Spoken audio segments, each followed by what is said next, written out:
It started with just a blimp, a 7-year-old boy who wanted to show his little sister something beautiful. One small, generous act from an older brother, a decision that took maybe 30 seconds to make, and Grisha Yeager spent the rest of his life paying for it.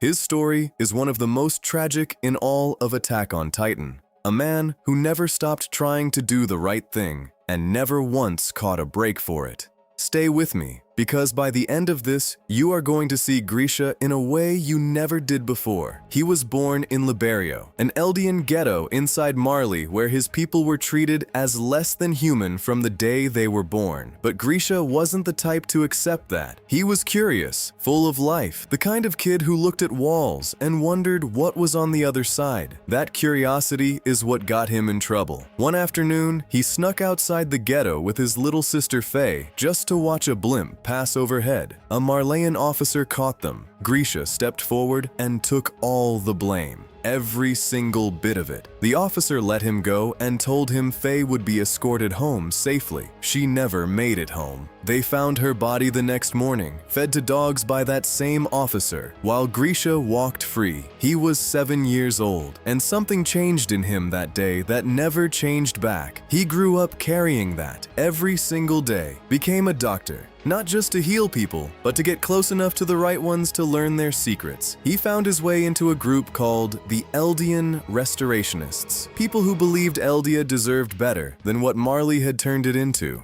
Inside that group, he met Dina Fritz, a woman who came from royal blood and gave up every privilege that came with it just to stand beside her people. He fell in love with her. They got married, had a son, named him Zeke, and this is where Grisha's tragedy gets deeper, because the same fire that drove him is what destroyed his relationship with his own son. He pushed Zeke into the mission before Zeke was old enough to understand it, before he was old enough to choose it, trained him, drilled him, expected things from a child that no child should carry, and Zeke, at 12 years old, reported his own parents to the Marleyan government to protect his grandparents, to save himself. From his own father, the restorationists were captured. What followed was not quick. They were tortured, broken down piece by piece, then marched to a wall by the ocean and turned into mindless titans in front of each other, one by one.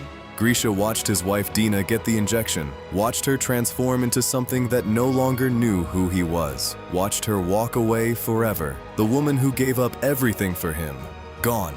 He had nothing left, no wife, no son, no mission, nothing. Just him standing on the edge of that wall waiting for his turn. And then something happened that nobody saw coming. The Marleyan officer who had been overseeing their torture walked up to him, calm, quiet, looked him in the eyes, and told him he was the Owl. The spy who had been their lifeline from inside Marley this entire time had been wearing the face of their enemy all along. That man, Aaron Kruger, gave Grisha the Attack Titan. One mission: get inside the walls, find the founding Titan, finish what we started. But before he handed it over, he told Grisha one thing: find someone to love inside the walls. Build a family. Because a man who walks into that mission carrying nothing but hatred will destroy himself before he ever finishes it. Grisha crossed into Paradise alone, built a new life from nothing, became a doctor again, met a woman named Carla, and fell in love for the second time. They had a son, and Grisha did something with this son that he never managed with Zeke. He let him just be a child. No pressure, no mission, no weight on small shoulders. Just a father who came home every night, who smiled at dinner, who promised his son he would show him the basement one day. For the first time in his life, Grisha Yeager was just a man, living his life, and he was genuinely happy.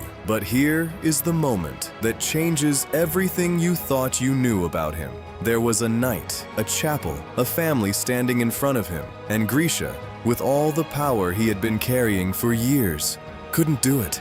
He broke down. He begged. He didn't want to be this person anymore. For the first and only time in his life, he chose to just be human.